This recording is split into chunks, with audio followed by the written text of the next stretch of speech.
Everyone! So ayan, nandito na tayo sa lote na tinataniman namin. So ayan guys, tingnan nyo oh. Ang dami na ng bunga ng ating okra. Daming okra guys oh. Ayan oh. Daming bunga no. Ayan. So mamaya harbisin ko yan guys.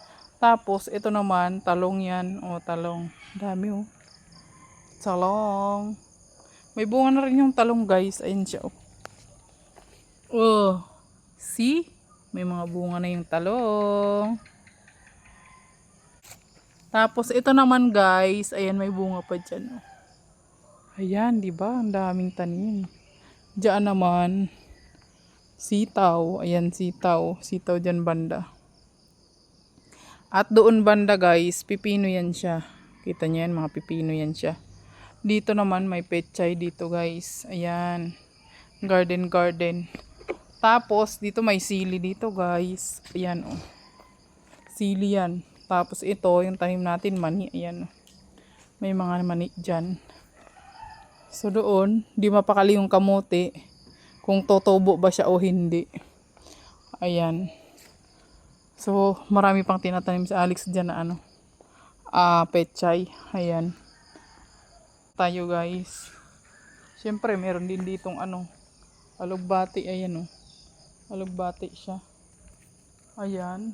At doon may mani pa rin. Nagkahiwalay yung mani. Ayan. At dito naman, kamote yan siya guys. Kamote.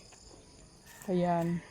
So dito, balak namin taniman ng ano yan dyan, ampalaya. Kasi may ano na yan siya dyan. May gapangan na siya dyan. Tapos dito naman guys, another ano dito, sitaw. Ayan, sitaw yan siya guys. Tapos dyan sa gitna, may pipino pa rin.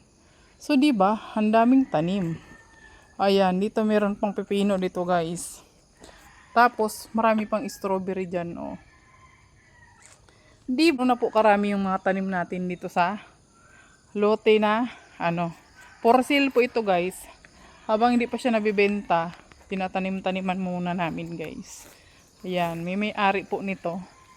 Ayan. So, pumayag naman po siya na tanim-taniman namin. Kaya, ayan. Dami naming tanim dito guys. So ayun lang guys. Thank you for watching.